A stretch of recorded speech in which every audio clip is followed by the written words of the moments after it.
Bienvenue au bulletin d'information à Top News. Bonjour à tous. Au sommaire. Assad, Erdogan soutient les tafiristes pour satisfaire ses besoins. Irak, l'armée tente d'encercler les djihadistes à Tikrit. Ukraine, au moins 32 mineurs tués dans un coup de grisou dans l'Est. Voici les détails. Le président syrien Bachar al-Assad a de nouveau accusé le président turc de soutenir les miliciens tafiristes. Certains gouvernements adopteraient des politiques destructives qui ne servent pas les intérêts de leur peuple. La chose que fait Erdogan, qui soutient les forces tafiriques extrémistes pour satisfaire et exécuter les plans de ses maîtres, a précisé le président Assad devant une délégation turque présidée par le secrétaire général du parti turc de la patrie, Dogu Perisek. Le président syrien a affirmé que la visite de cette délégation en Syrie prouve une nouvelle fois que ce sont les peuples et non pas les gouvernements qui établissent la véritable relation entre les États. M. Assad a assuré que la lutte antiterroriste ne se fait pas seulement contre les terroristes, mais aussi à travers les pressions exercées par la population sur les gouvernements qui soutiennent ces terroristes afin de les pousser à changer leur position et à coopérer avec les autres pays pour se débarrasser de ce fléau dangereux.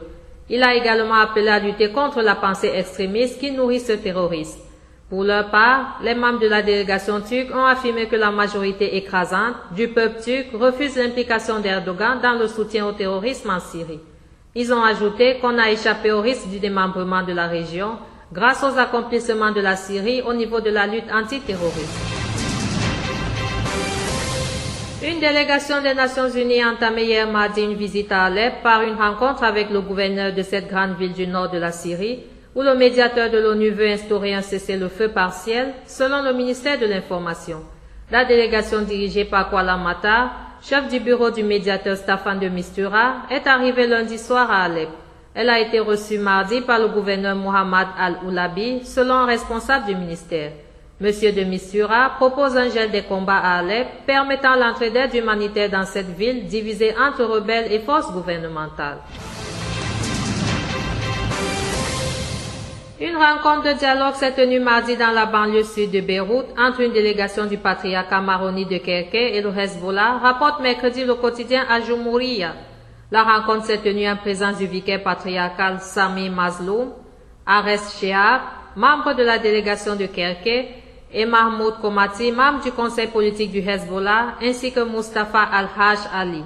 Selon le quotidien, cette rencontre, la deuxième du genre, après celle qui s'est tenue le 11 février à Kerké, visait à aborder entre autres le dossier de la présidentielle. Le décès dimanche du nourrisson Abdel Raouf Mouni Aouli, faute de place dans 2 hôpitaux du Akar, n'aura pas suffi à convaincre ces hôpitaux de changer leur comportement. Mardi, c'est Enam Haït, un nourrisson âgé de 6 mois, qui selon ses parents a succombé suite au refus de l'hôpital de le prendre en charge. Selon les propos de ses parents, Enam Haït, atteint de fièvre, n'a pas été reçu par l'hôpital Rahal au Akar, celui-ci exigeant l'acquittement d'une somme préalable de $100. Le père de l'enfant a affirmé vouloir porter plainte contre l'hôpital. Les urgentistes de l'hôpital demandent toutefois en bloc les accusations des parents d'Enam Haït. Ils affirment que l'enfant atteint d'une malformation aurait succombé après l'échec des traitements qui lui ont été administrés. Les forces irakiennes tentaient mercredi d'encercler les djihadistes du groupe État islamique dans les environs de Tikrit, en coupant notamment leur ligne d'approvisionnement avant de lancer l'assaut, ont indiqué mercredi des responsables. Au 3e jour de leur offensive, les forces armées appuyées par des miliciens chiites et des tribus sunnites étaient à plus d'une vingtaine de kilomètres de Tikrit, située dans la province de Salaheddine. Elles y avancent depuis 3 fronts, de la ville de Samara au sud, de la base militaire de Specher au nord et de la province de Diyala à l'est. L'objectif de nos opérations est d'empêcher Daesh de commettre des attaques, de couper ses lignes d'approvisionnement, de l'empêcher d'être en liaison avec ses combattants hors de la ville et de l'encercler totalement avant de l'attaquer, a déclaré le général Abdel Amir Al-Zaidi, commandant des opérations dans le secteur de Diyala.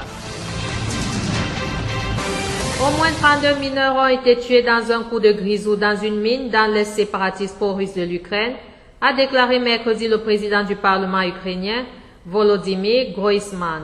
Une terrible tragédie est survenue à la mine de Zasyatko Il y a des victimes, actuellement 32, a déclaré M. Groisman en faisant observer aux députés une minute de silence.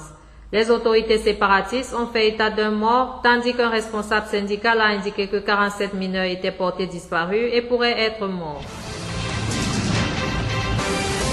Autre titre et enfin, l'Iran a accusé mardi le premier ministre israélien Benjamin Netanyahu d'avoir recours à des mensonges continus après son discours devant le Congrès américain, affirmant qu'un accord sur le nucléaire iranien serait une menace pour Israël, pour la région et pour le monde entier.